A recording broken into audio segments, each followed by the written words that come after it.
If you like what you hear in this podcast and want to help us keep the lights on, then you can support us on Ko-fi for as little as a £1 one-off donation. The links are in the episode description. Thanks for your support.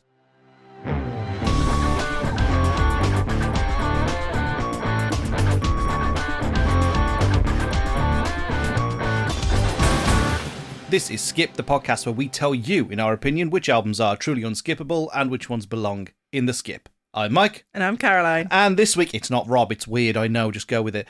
And this week we are listening to West End Girl by Lily Allen. It's the one that you, you don't listen to every week. I should really start by saying Rob isn't here. This is my wife. Hello. It's a strange situation for her. She's not a podcaster. I really am not. No, forced you into this room against your will. So well, the that's dog nice. is here, and she will be making many appearances on the podcast through snores. So She hasn't. I think a lot of our listeners don't realise just how many episodes Sylvia's been on. You're missing the most precious element. Because we don't have any visual identifiers. Sure. And if you thank God. I like your capybara onesie. It's nice. It's not a onesie. It's a slanket. It's worse. It's worse. Oh God. Anyway, so it's a new situation. Rob can't be here. I'd just like to say for the record, I am wearing a full ball gown and looking incredibly glamorous and thinner in real life. Oh God! And since we're living in the land of make believe, my unicorn is blue. Nice. So, yeah. So this is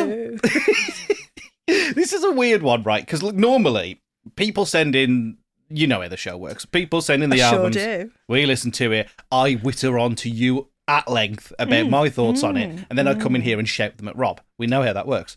Yep. This is different because this is the album you suggested. It is. You wanted me and Rob to listen to it. I did. And since he's not here, I can say it. Rob's too much of a coward to listen to Lily Allen. Really? He didn't want to do it. Oh, I didn't realise he didn't. I thought he just hadn't got around to it yet. We hadn't, because it's on the wheel. We spin the wheel, it comes out.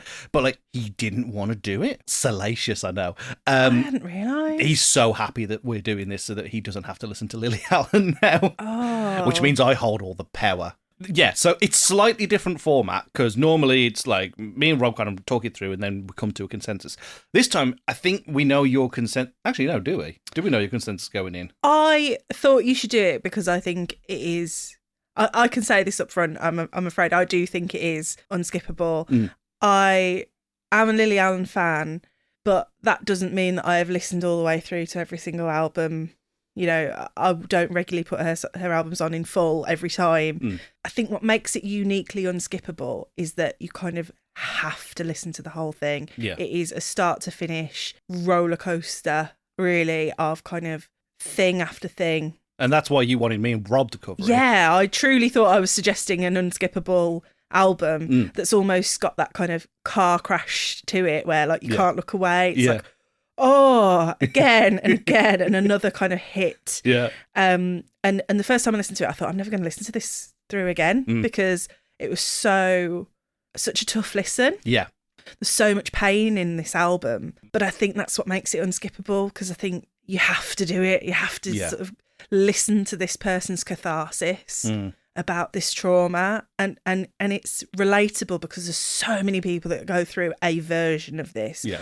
Although the fame and addiction, and I have a lot of albums that I like, a lot of bands that I like. I probably wouldn't say Lily Allen's my favourite artist ever, but this was my submission because I feel this album is specifically unskippable. And it's not the first time we've done a divorce album, I will say that. Yeah, it is also a little hard to come on and talk about a divorce album and how meaningful it is to your husband. Yeah. It's even worse that you're like, and also we're going to see her live. Yes, yeah. I suffer from millennial woman syndrome where I don't have a lot of friends. So my husband has to come to all the things with me. So it'll be the dear Mike Owen and 40,000 other middle-aged women. I will be bringing the levels of those testosterone up very slightly. I wouldn't go that far. Yeah, okay, no need to call me out. Right. Would you like to hear some facts? I would love to hear some facts. Okay. It was released on October 24th, 2025. West End Girl marks Lily Allen's first album in 7 years. It's a breakup record about the unravelling of Allen's marriage to actor David Harbour. Many critics hailed it as her most narratively cohesive and emotionally vulnerable album to date, and it quickly became one of the most acclaimed UK pop releases of 2025. Mm-hmm. It was written and recorded largely in Los Angeles over 10 days in December 2024, and then finished over a further few sessions in London and New York. Mm-hmm. So the predominant portion of this album was written in 10 days. Yeah, this is the story that's been going around because she was on one of the late night Jimmys. I don't remember which one. And she was like, yeah, it took 10 days. And they're like, wow, it took 10. She's like, yeah, and then we had to do a couple of days here and there. Yeah. 10 days? So, like, that's like the big push. She came to that set. So she's been working on music on and off for a decent chunk of time, but not really got anywhere with it, had a lot of artist block and that kind of thing. But she came to those 10 days with a list of album titles and then wrote the songs after writing the titles. Album titles or song titles? Sorry, song titles. Yeah. I mean, incredible if she turned up with multiple albums worth of stuff. She turned up with multiple song titles written out and then wrote the songs around those titles. So she kind of had more vision for this, I think, than she's had in the past. She came in knowing what she wanted to say and then wrote it, just poured it all out. And sometimes having that kind of I'm gonna get this done, I think creates that artistic pressure and assists. Little snore from the Boston Terrier added in there. I heard that was really audible. Just a bit behind the curtain, we have very large headphones on. Yep. And the fact that went through the headphones loud little snores. Anyway, Allen describes the project as a piece of autofiction, not a strict memoir, but a blurred artistic retelling of emotional events. And I think that's... You think that tracks? Because, like... I do. You've got to remember, when you're telling your mates about something somebody said to you, you're telling it from your perspective. So there's always an element of fiction, Yeah. You're saying it from your perspective. Maybe David Harbour, if he was making the same album, would have a completely different telling of this story, but it's hers. Yeah, she interpreted this, that and the other in these ways. But that's where the fiction comes in, isn't it? Yeah. Because your brain almost tells you a fiction. I mean, I guess. And, like, I think that the story's kind of, like, so engaging for a reason that, there is that kind of salacious element. But do you think, generally just as a question, do you think that makes her unreliable as a narrator in any way? Or do you think it just bolsters to the emotional kind of, like, sphere to it? Do you know what I mean? I think we are all unreliable narrators of our own life. I think your own bias is going to skew things. And we haven't got David Harbour. I think it's important to remember with this album, we haven't got David Harbour's perspective on this. No. And he's really, in my knowledge at least, hasn't said anything about this album. So we don't have that two sides of this story. We've got a very hurt person's side of the story. But what I do think, and we might get onto this later, but what I do think is really interesting is that she doesn't shy away from some of the less favourable aspects for herself. She doesn't go into sort of I did this, but she talks about her own vanity, things like talking about the facelift, talking about, does he tell you I'm old? Does he tell you he loves me? There's a lot of selfishness and a lot of vanity and a lot of jealousy and anger and bits of revenge. And so it doesn't shy away from some of the things that grief makes you do. On the one hand, yeah, you're an unreliable narrator in your life, but also there's some real hard emotions that sort of come through. So official singles, Madeline. Yeah, the only one. Released October 31st, 2025. Not an official single, but Pussy Palace peaked at number 8 in the UK through streaming success and is Allen's first top 10 since 2014. I mean, what does that tell you about that the main single didn't get as high as just one that kind of naturally grew off the album? I mean, did Pussy Palace have like a TikTok That's thing? The question, and I don't know. I don't is know. The true answer. I didn't see it on YouTube Shorts. I'll be honest, I don't have a TikTok. No, but I do watch you love YouTube Shorts. Yeah, I just don't want to give TikTok all my details. Yeah, that's fair. So I watched on YouTube Shorts 3 weeks later, but I don't think I saw it on there. So I don't know. I mean, it's a salacious title, so I think maybe that's why people are like, what's that about? Yeah, like it sounds. Ooh, what's that? Commercial performance. We still haven't got through the stats. I know, it's dreadful.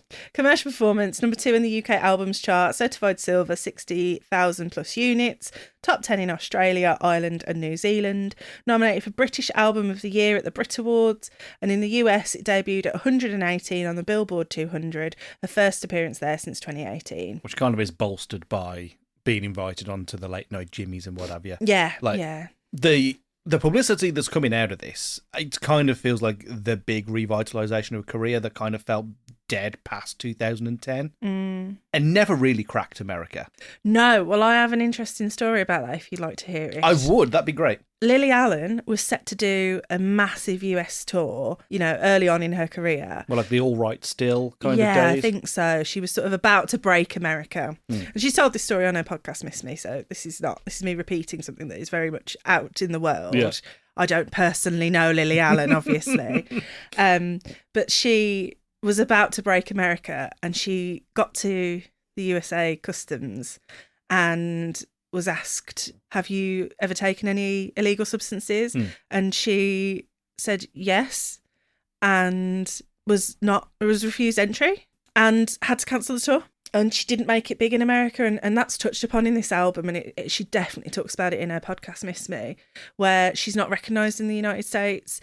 She goes out, and I think that when you've been very, very famous, very much in the tabloids, in Heat magazine every week in the UK, and then you move to the United States and your career isn't really at its peak and you're going a little bit quieter and you're having a bit of a hiatus and you move into this place where nobody knows you and you've gone from having all of this fame at a really young age. She broke on MySpace as a teenager. She was very, very young.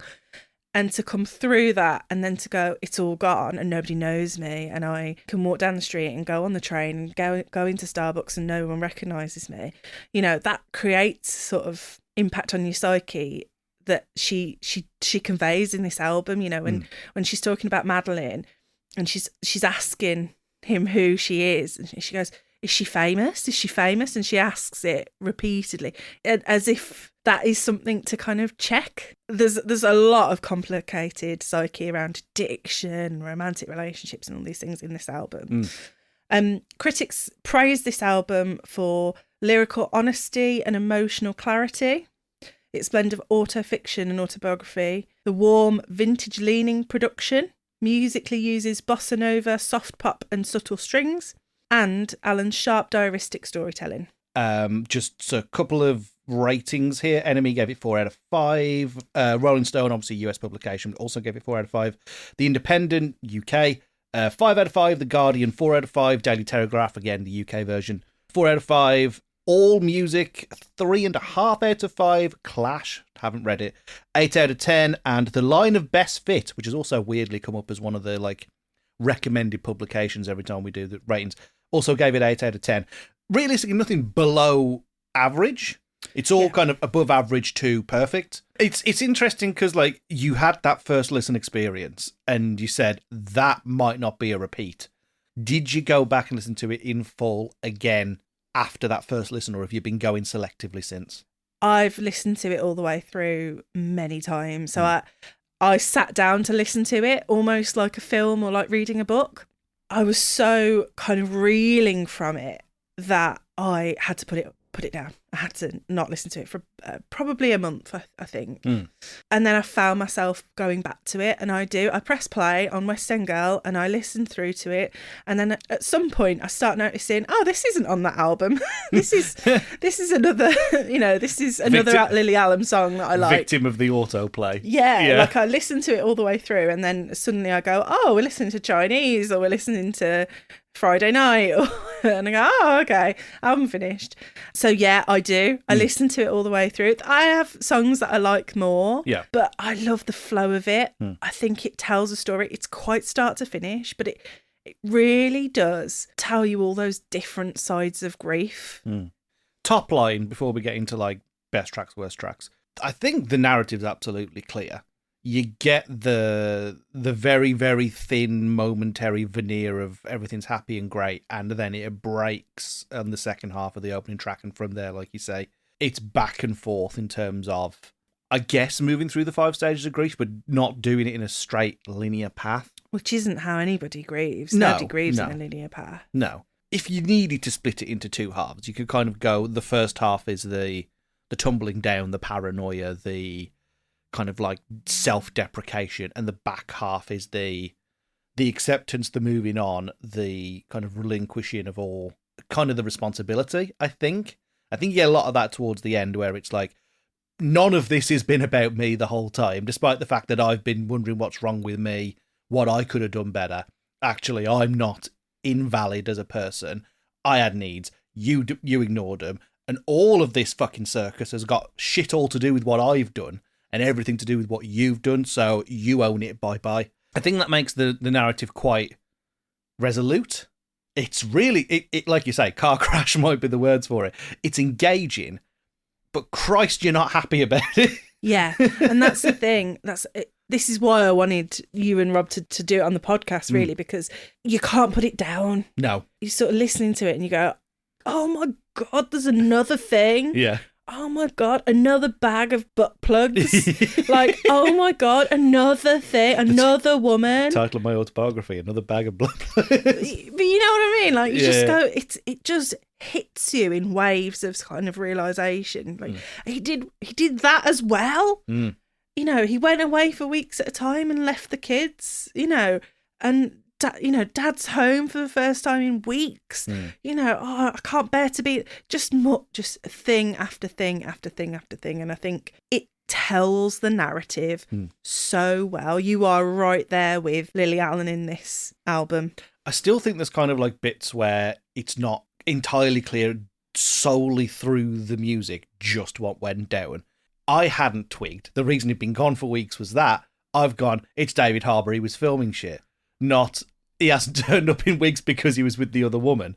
And I think...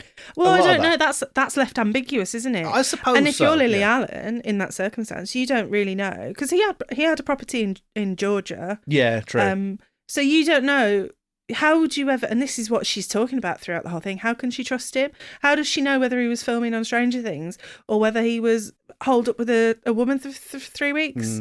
One of the songs that really gets me is Tennis, where she says... Is this time to go into the best tracks, I think? Because I think, is Tennis like your number one? No, not at all. But it's one of your favourites. It's the bit where she says, I've asked you to play tennis with me and you wouldn't, but you'll do it for this other woman.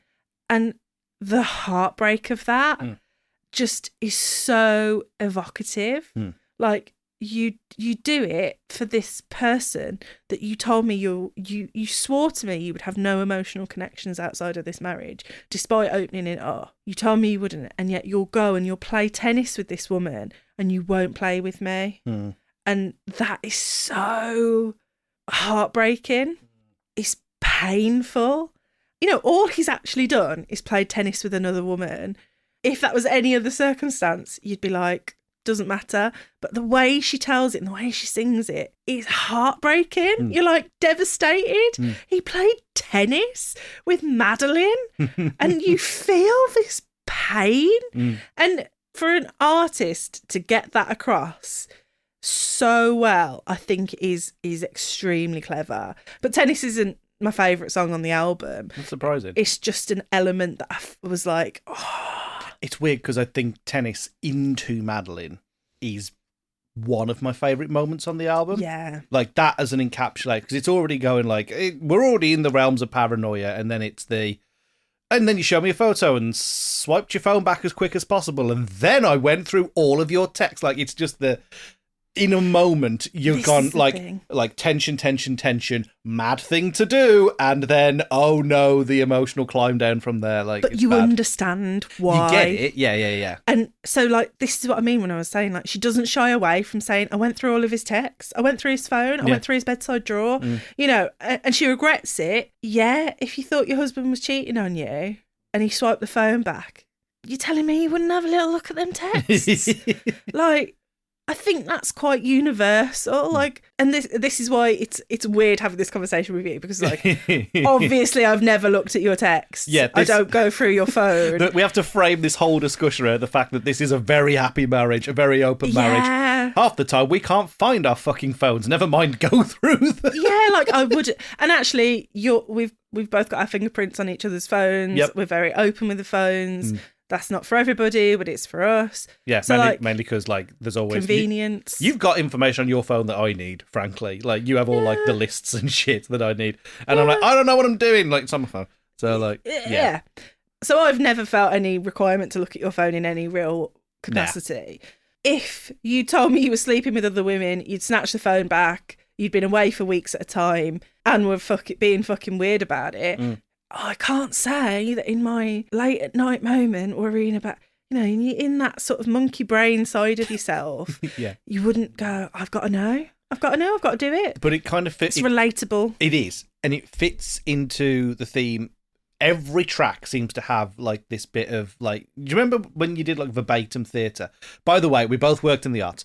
You had like verbatim theatre, which is all like reproducing documents and creating theatre from that.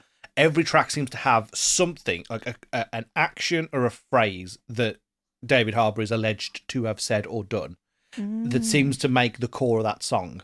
I don't know if it's in the one before tennis or not, but it's the kind of the trigger point before going through his phone is the phrase, if it has to happen, do you want to know?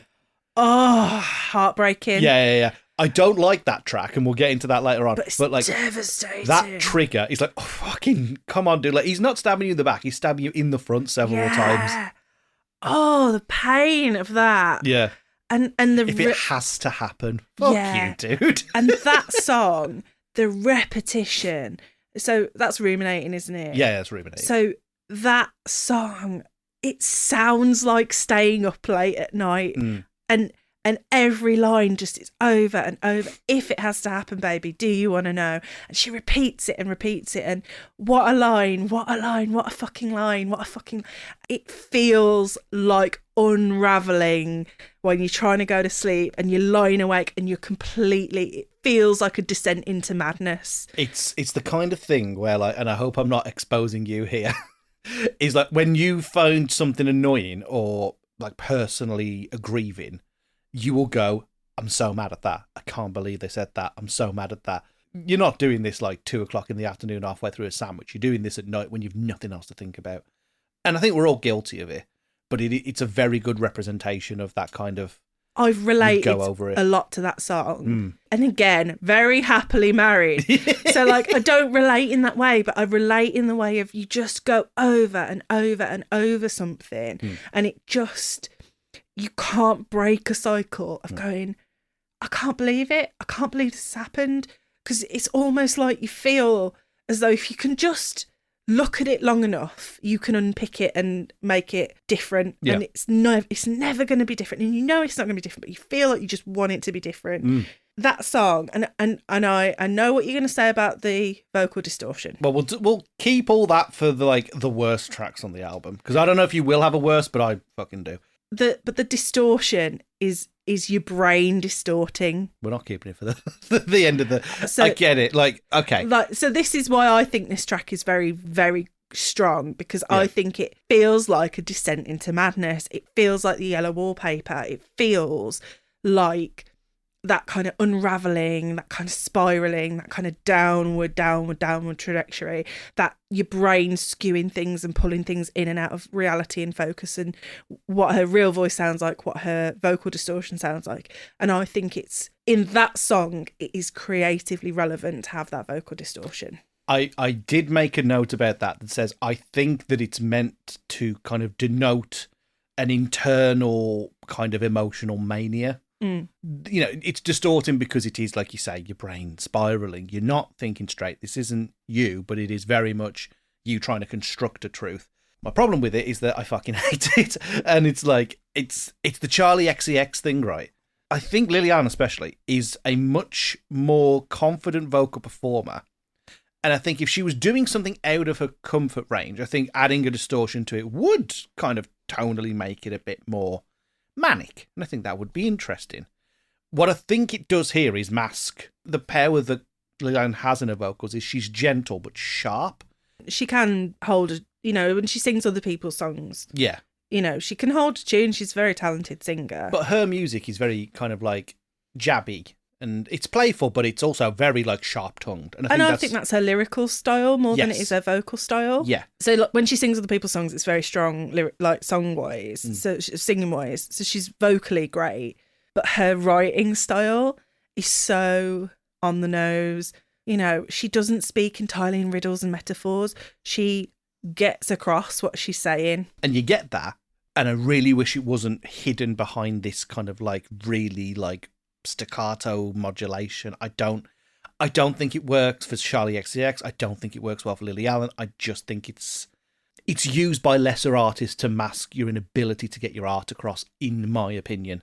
I think it's very correct for this particular track. You know, it's a very like thumping, repetitive song with the phrase "you're mine." She starts off by singing "you're mine," and it goes into that distortion. And trying to convince yourself by saying it over and over, but it distorts and it goes away, and it sort of shows that that's not the case. So I think it's creatively relevant in this one. Again, I wouldn't call this one my favourite track on the album, but you felt like you had to kind of like get that out about that one. Yeah, but I think it's really well written. I really wish I agreed. I just think here, and it's not the only time it happens, there is a lot of let's repeat lyrics to make it sound like it's, you know, more than what it is.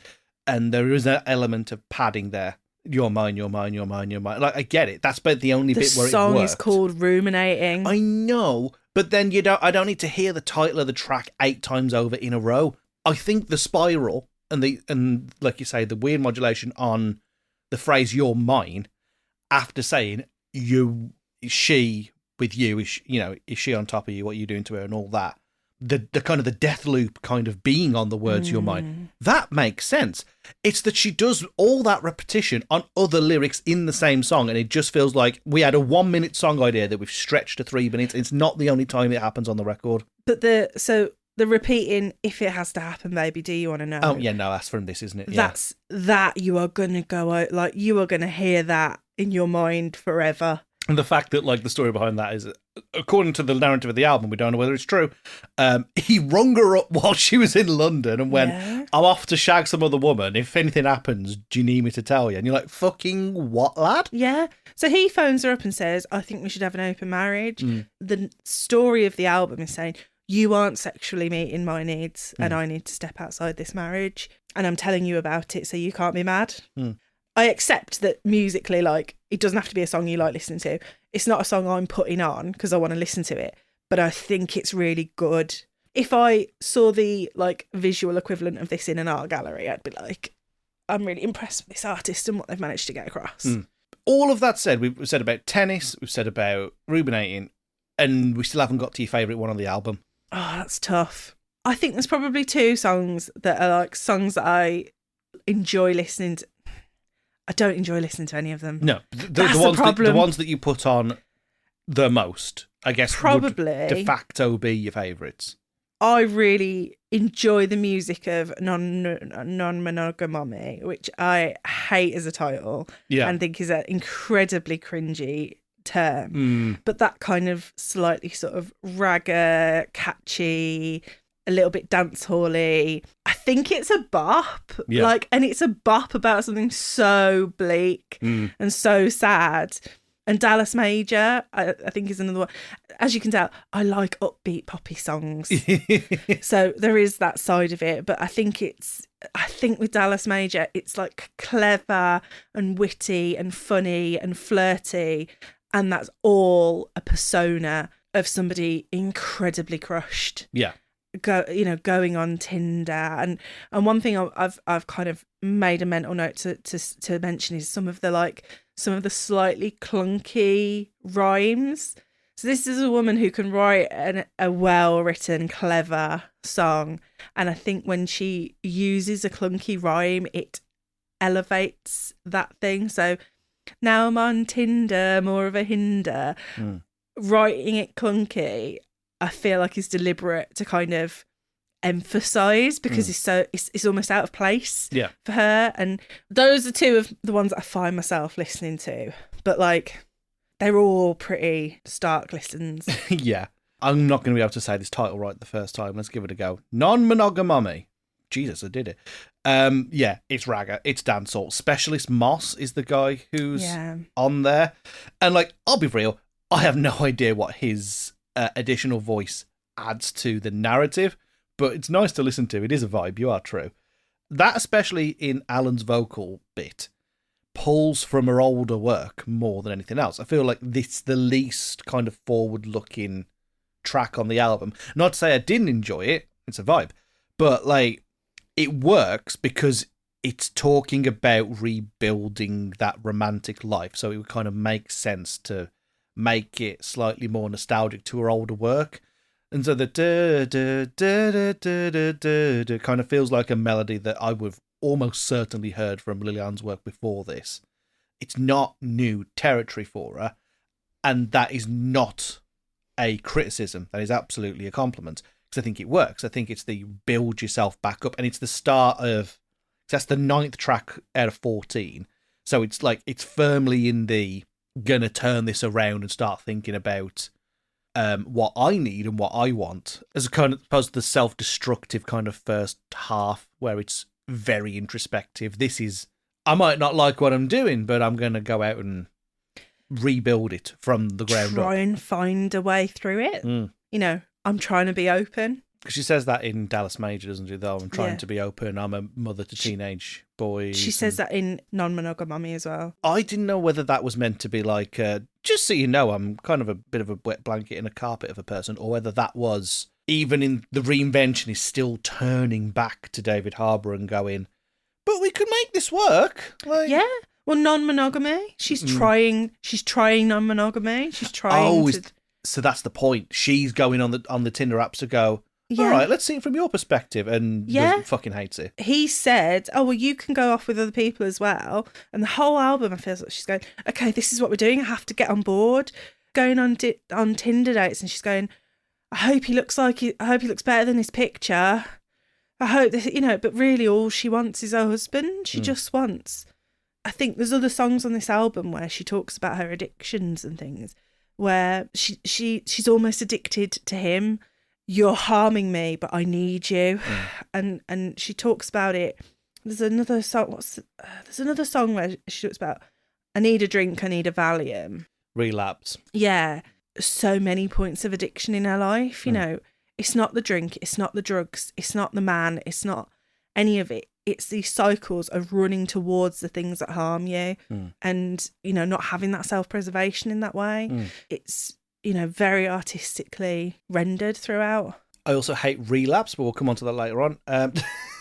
The one that I just couldn't kind of pass out, and you mentioned it as one of your favourites, was Dallas Major, because, like, I get the whole grass isn't always greener on the other side. Like it just feels, it's another one of those examples where lyrically it's run out of road very, very quickly. We go back to repeating the my name is Dallas Major. I didn't know whether that was she tried multiple times, and this is it's basically speed dating the song. I didn't know whether that was what was going on. Because the first time she says my name is Dallas Major, and then the second time she goes, I go by Dallas Major. So it's this kind of, I'm starting up here. My name is Dallas Major. I'm out. I'm flirty. I'm finding somebody. I'm here. And then it's going, actually, well, I go by Dallas Major. And actually, I'm really just trying to get some validation from this app, because actually my husband won't sleep with me. You know, my husband doesn't appear to find me attractive anymore, doesn't appear to love me anymore. So I'm here and I hate it and it makes me miserable, but I'm here because I need it. I need something. I need some sort of way of pulling out of this. And it's so showing those kind of two sides of that. It's the hopeful aspect and the devastated aspect. If you had to pin one as the favourite, is it really that, like, kind of you cannot pick because it's such like an up and down experience, or is there like, or like one where, like, you know, Madeline's the single? I think before we started recording you said, I'm surprised that Madeline's the single. That doesn't feel like the one to I'm put surprised that this album about a man, the one song criticising a woman, is the single. Well, that's interesting, because I don't feel like the song criticises the woman. I hate that bitch. I think you leave that song going, I fucking hate this woman. Really? Genuinely? Love and light, Madeline. But I felt... Go fuck yourself. Yeah, but like... But that's more of a criticism of the Hollywood clique, I thought. The first time I listened to that song, I said out loud, fuck you! I fucking hate this smarmy bitch. Yeah. If you ever need to vent, why the fuck would you vent to the woman your husband is sleeping with about your... What? You can't care for the person you've harmed. I just hate this woman. And she's like, oh, I don't want to be part of any lies. Oh. Go fuck yourself. You are dreadful. And it's not her fault. It's not her fault. She hasn't done anything really wrong here. Like, yeah, he was married, but he told her that the marriage was open. All right with him. Yeah. She's really done nothing wrong. But I fucking hate her. I fucking hate her. And you're so in it. I think you're so in it with Lily here, where you're like, well, you're probably lying as well. Yeah. See, that I understood, again, as part of that, the first half of the album, which is The Spiral. And it's just that, oh, tell me everything's exactly as I think it is. And she's like, no, he's told me exactly what's going on. I know about you. He speaks about you. It's always... Oh, the bit where the beat drops out with utmost respect. Yeah. Go fuck yourself. An invitation for the crowd to go boo. The utmost respect. Go. Oh. Yeah. But like that's like this is the stages of grief. So this is anger. This is anger. Yeah. But and then this is why it's one of my favourite tracks on the album, is because it's offset with that kind of like flamenco, like nylon string guitar, Latin pop kind of infusion, kind of like it meant to be kind of very like dashing and courting almost even, and then it's literally the song of like, oh, you're the other woman, like you're not just some tart that he's paid, which is what the fucking agreement was. You're the other woman, like 2 years, 2 years with her, like some bint he'd met through. Like again, this is why I thought it was more of a critique of the Hollywood circle. Because it's like, this is somebody who's met on a film set, I imagine. Well, it is. It's a wardrobe person. A wardrobe person. So, the worst kind of bitches. Get out. No, but so the woman, well, somebody identified themselves as Madeline shortly after the I bet that didn't go well for them. Well, the thing is that she's gone very quiet, and what we don't actually genuinely know is, was that Madeline? Or was that just one of the many women? But he was having affairs so they got married in 2020. And this is some the worst year to get. I'm not going to do that again. This is one of these things where I think I took it really badly when I listened to this album, because getting married, kind of running off, having a kind of almost an elopement type COVID wedding, kind of you sort of you marry the kind of man of your dreams, nerdy husband, and then turns out, and that's where the similarities in my life end. Yes. And then the fantasy begins of, oh my God, he's a fucking sex addict and he's sleeping with all these other women. And you go, I so relate to part A of this equation. I am devastated. I would be torn up and it sort of sank me into it a lot more, because I felt these kind of analogies, and I've listened to Lily Allen for a long time, and I feel like some of the things have been kind of like, she's had parallel points. That's, some of her early music talking about going out to nightclubs and drinking and dancing, and feeling like that was mirrored in my life at the same time as she was doing it, and then getting married at the same sort of time, and sort of like, I hadn't quite put two and two together that there was these many parallels before it then became the Divorce album and the parallels stopped. Yeah, like if you were writing this, do you remember when I first listened to this album, I was heartbroken. Yes. This is why. If you were making like the kind of the response to this album, it would be a stranger kettle crisps, because that's like so the only thing that I'm obsessed with. yeah, but it put me in the mindset of that. Yeah, and how devastated I would be in her situation, how she's just so desperate to try and keep it and cling to it, and and there's the added element of her kids in this, loving this man, and Lily Allen talking about having to try and be a role model to her daughters for love, and she just can't be, and so there's so many just waves of pain. She says it how it is. There's a bag of sex toys and lube. Yeah, you haven't mentioned Pussy Palace at all as one of like the top songs, and yet it's the one that's charted the highest through streams. I think it's a very strong song. And it says it how it is. And I think you were right. I thought Pussy Palace would be a single off this album. And you're right, it can't get radio play. That's why it's not the single. Yeah. Although, let's be real, if anybody tells you that they've got a dojo downtown, you should not trust that fucking person. This is where it becomes unrelatable, isn't it?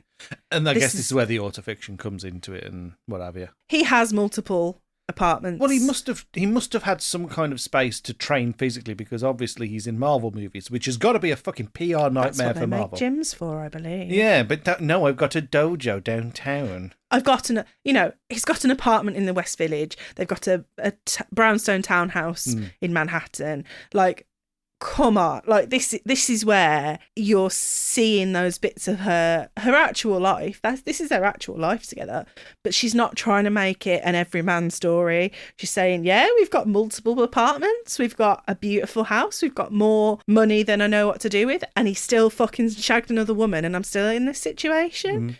And it still had to find the bag full of fucking shit, like all the literally. And I think that's why it's gotten the play it has, because it's like sex toys, butt plugs, and all that stuff. And it's the and tea. how sing-songy she says it's sex toys, butt plugs live inside, but it's like the tea in it. Like it's the oh, this is all the stuff I wanted to hear. I haven't got to watch a 40-minute YouTube video about this to get to the tea. It's in the song. She says it. She says it how it is, and she's always said it how it is. She's always been very kitchen sinks. That kind of makes sense.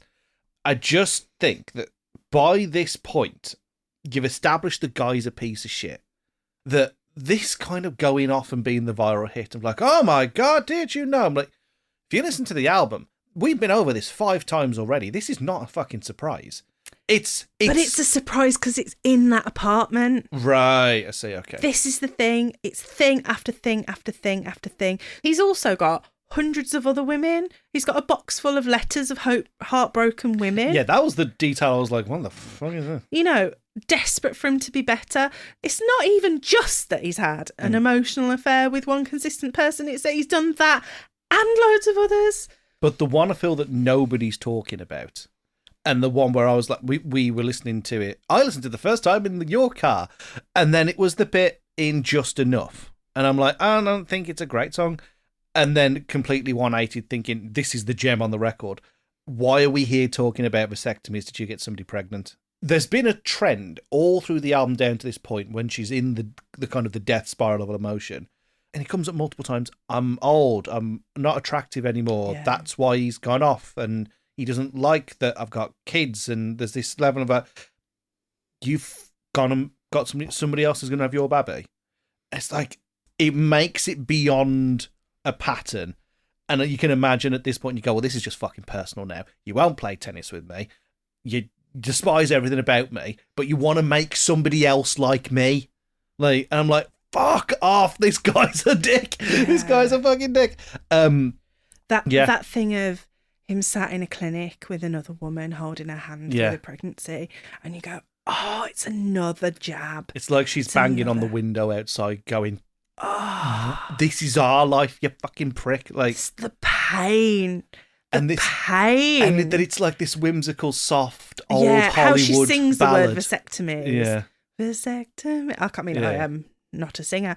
But how she sings it so sweetly and so softly. And I'm like, pain. It's very Judy Garland. Like, and that's mirrored at the end of West End Girl, because she's in tears at the end of that song, but there's this fairy tale whimsical ending that is so bang on. Yeah, but it's distorted. She's outside that room. Yeah, like she's not in the fairy tale. She's had to step outside the fairy tale to take the fucking life-ruining fucking moment. Obviously, you don't know the added context of Lily Allen had a baby that died. I did not know this. So, called George, who she carried to term, and she is a mother, and she loves being a mother, and she wanted to be a mother, and she talked about that quite frankly in Miss Me, but actually like gave up a lot to be a mother. Nobody thought to tell her when she got pregnant that that's basically the end of her career. So she's very attached to being a mother, and it comes up multiple times on the album. She loves her children, loves being a mom. So that thing of you've had a baby with someone else, you've got someone else pregnant, and her pain around pregnancy and her pain around motherhood and what it's cost her and what it means, and for him to come in and be a father figure to her children. And I think it's fascinating that you've picked up on that being the most painful moment, even as a man who does not want children. Fuck no. But you feel that pain because it is so, her way of making you feel that empathy is so palpable, and I think that's a testament to her as an artist. For sure. It's this idea of all the things that she felt, that's kind of like weakness and kind of like anxiety about. It's the fact that he doesn't mind all of those things, just not on her. Yeah. And that's where it stopped being, as she wonders in Pussy Palace, is this, it's not just me, he's a sex addict, he's Tiger Woods, he can't fucking control it, making excuses for him even in the worst moments. And then it's, I've come to terms with the fact that he doesn't find me attractive anymore. It's because I'm old, and it's because I've got kids and I'm past it. And it's like, oh, no way, he just doesn't love that on me. And you're like, oh, fuck, man, like, I can't. It choked me, like, genuinely choked me a little bit. I was like, fucking come on, man. This is why it's beyond the pale. Like, this is such a powerful album because it makes you have these moments. Is there anything where you think, this element falls down, or I don't like this song? I don't think you could cut any one of those songs out without losing something. I think they've all earned their place. That being said, would I put Ruminating on to bop around to? No, I wouldn't. No. Would I put West End Girl on? Because so much of that song is actually the one side of the phone call. I think it's a tremendous piece of acting. I think she really is very talented, but you're not putting it on as a tune, are you? No, but like, that's half of the discussion is that, does it work as a set thing? Can it work individually? And that's not necessarily a denoter of whether something is unskippable or not. But you can go, this didn't work for me, and this isn't something I'd listen to. Ruminating, 100% I agree with you. I detest the vocal style. I don't like it. And I never said I detest the vocal style. Oh no, I'm saying that. Yeah. And I just can't vibe with it. And it's the same reason I don't like Relapse. And Relapse has the temerity to be even fucking slower. It's already a copy and paste fucking beat as it stands, which I don't love the production on those two songs especially. I think that's why I like Madeline so much. That flamenco guitar feels very naturalistic, and it feels like it's taking an established musical trope and it's twisting it, and I like that. But then just fuck all for me. I don't find it artistically satisfying. But to offset that thought, did the art evoke the emotion it wanted to? Yeah, it did. So like, the only song we haven't spoken about at all yet is Sleepwalking. I have very little to say about it. I think it almost feels like it should have been the middle thought between the first half of West End Girl and the phone call. Like, see, I think you have to have Ruminating there. I don't think there's anywhere else you can have Ruminating. No, Ruminating makes sense directly after that phone call, 100%. But Sleepwalking, maybe after Ruminating. No, it is after Ruminating. It is after Ruminating. So you've stayed up, you've finally fallen asleep, but you're still in this kind of fitful, broken sleep.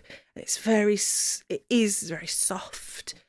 She's sleeping, but she's like still got all the blame and hurt kind of floating around in there. And then bam, you're into Tennis, where the pain progresses. I think I was looking for more of that. I understand that like you need that downbeat, that is pacing, and because this is a very cinematic feel, that pacing makes a lot of sense. I think that there was an opportunity to keep this pace up, and I think Sleepwalking sometimes can kill that. I think you need it a little bit, and it has another like jab. There's another kind of stab in there. It's, again, as is the theme, when we're quoting David Harbour directly, it's the bit that stings the fucking most. Like, the whole thing is like, I do not feel like this is real, you won't touch me, but his only concern is, why aren't we fucking? My God, dude, was this literally the only thing you were fucking thinking about? And it was the only thing he was thinking about. Yeah, but like that, it's more affrontative because it's the subject of every time he's called into the story directly, and it's another gut punch. Yeah. And it works on And it's that all frame. her fault. That's another theme. He had to go and sleep with other women because she wasn't enough. She wasn't having sex enough. She wasn't sexy enough. She wasn't doing enough. She couldn't give him everything he needed. And that, like, Madonna and whore thing. And just, I'm so mad for her. But I'm so proud of her for making this fucking album. Yeah. I just think, good on her. Good on her for what she's done. She's had so much shitty press over the years and so much criticism and so much bollocks.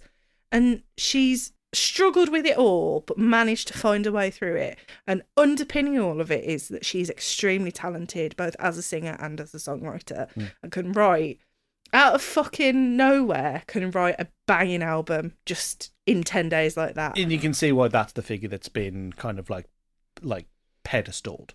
I think for it to be so evocative and to still find ways halfway, 3/4 of the way down the track list to twist it and stab you again, and just another revelation, another comment that will destroy your very fucking soul, another thought, another introspection that's gonna, and it does it time and time and time again. And I think whilst there are kind of tracks that do feel a bit ancillary or feel like they could have been truncated into other songs, I just think it's very hard to dismiss it as just a divorce album, which is kind of what we did for Adele's 30. And I found it so unrelatable and so infantilizing. And I know that was the point of like addressing this album to a son to explain what happened, but we've got a lot to learn and all this. Like, fuck off. Yeah, like, there's none of that. None Lily of that Allen here. leaves this album going, I've got nothing to fucking learn. Yeah. You're going to learn it all. Yeah. You're learning it. what I like. I've spent 5 years fucking learning it. You're going to fucking learn it. It's How I Burnt This Bitch to the Ground, an essay, which I appreciate I way also more. like the realism with the kids. I love that she says, and especially with that context of Adele's album, where she goes, why should I have to take it all? Why should I have to take all the blame to our children? Why should I lie to our kids and say it was mutual? He broke the trust. He broke the love. He broke it. But that line, another fucking gut punch, is when she goes, I'm supposed to teach my daughters about love and I can't keep my shit together. I want them to feel all the love and have the most wonderful relationships in the world. And I can't tell them what that looks like. I can't model that for them. No, evidently. Pain. Second divorce.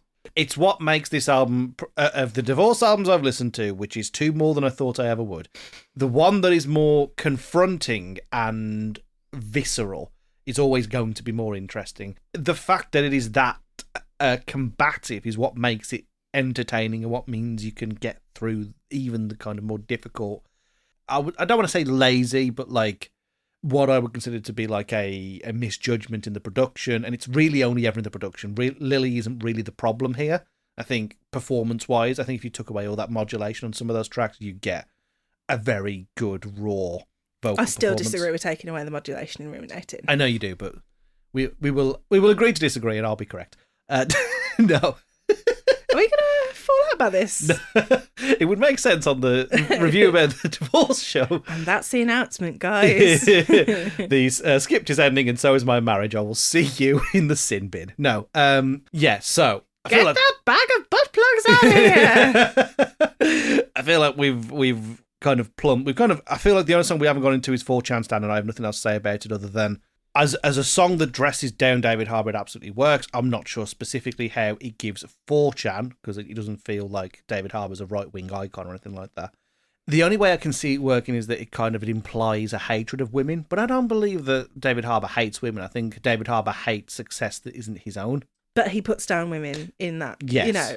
Within that. So I think there is certainly women are less than me, maybe.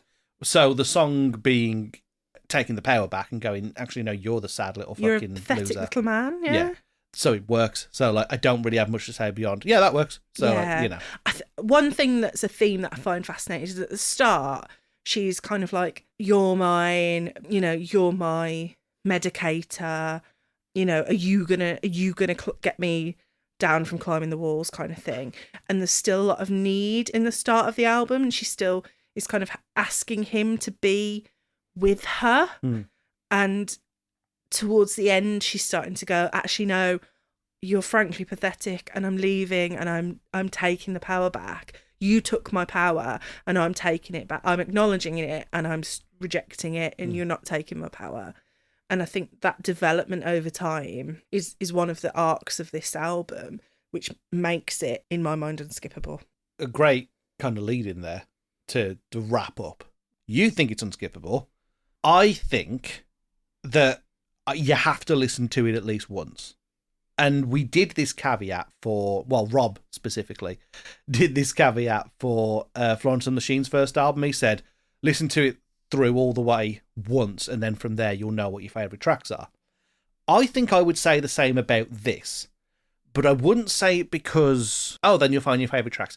I don't know whether the impact is there multiple times through. It helped me write notes, but I think the first time round is when all the jabs, because it's a very clear narrative, and it's very clear when she's taken those verbatim things straight from David Harbour's mouth and put them on the record. And those are the bits you're like, like I said, it just feels like Liliane is stood next to a big bucket of fucking knives and is just slowly putting each and every one into the same parts of her body that she feels like she was hitting. So that it's just 14 stabs directly to the heart.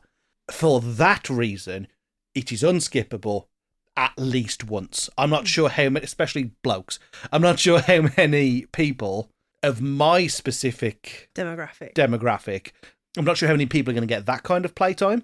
Yeah, you're not the target market. But fuck me, force them through once. I didn't feel forced into this. I wanted to know how it was going to go. I wanted to know what the resolution was going to be. I was very satisfied by where the resolution ended up, even if I think the way to get there was choppy and messy. But it's the choppy bits and the messy bit, which is what makes it the fucking art. And reflects the human side of it. Reflects the humanity in the album, the realness of the album. I think there are values to listen to it more than once, but I certainly think people should. It's like watching a film. I agree. It's more like watching a film or a play. Actually, it's more like, for me, it feels more like a play. It feels more like a script. I genuinely think it deserves a watch, almost. And it feels more like a watch than a listen. It's so unique in a way. It tells such a specific story that unpacks and unfolds lots of relatable human emotion. I'm fascinated to see what her next album's going to be. How do you top it? Like, I don't know how you top it. Where will she be? Because it's so biographical. Where will she be in a couple of years' time? What will her head? Will she have recovered? Will she be in a good place? Will she meet some other fucking dude? Like, what's going to happen? And will she be okay? You just you listen to this album, so you so desperately want her to be okay. It's not even necessarily topping it, though, is it? I think topping it is the wrong way of looking at it, but checking back in. Yeah. Let us know how you are. Not that you won't do that on your podcast. Well, she stopped doing Miss Me. Oh, I see. So, we don't get that window into her life in the same busy way. Busy touring, selling tickets to me and you. I know. So, well excited for the tour. Yeah. But thank you for not skipping my album. No, it's appreciated. I, too, like to be married. People are going to say, well, you only gave it a no skip because it's your wife. And, listen. Valid. Valid, I'm scared. No. What do you mean you're scared? Of this giant knife? Yeah, the bucket of knives that my friend Lily Allen left here. No, okay, I think that's a good place to put it down. Thank you for suggesting the album. If you have an album that is truly unskippable and you want us to listen to it, whether that's me on my own and you want to literally come to my house and force me at knife point to do it, or you want to send it in via an email or possibly via social media, you can find us at... Do the latter. Do the latter, please. Jesus Christ. skippod@gmail.com. That's skopdpod @gmail.com. Please send it over there, or you can go to the Linktree, linktr.ee/skippod, skopdpod, same as the email address. And you'll find the form to send in your suggestions for unskippable albums. You can also just DM me on Instagram, skippod, spelt the same. That's where you can find us on Instagram and Blue Sky. We don't really use it, but we're there. Thank you very much for listening to this episode. And maybe not in this format, but we will see you next week. Bye, everybody. Bye.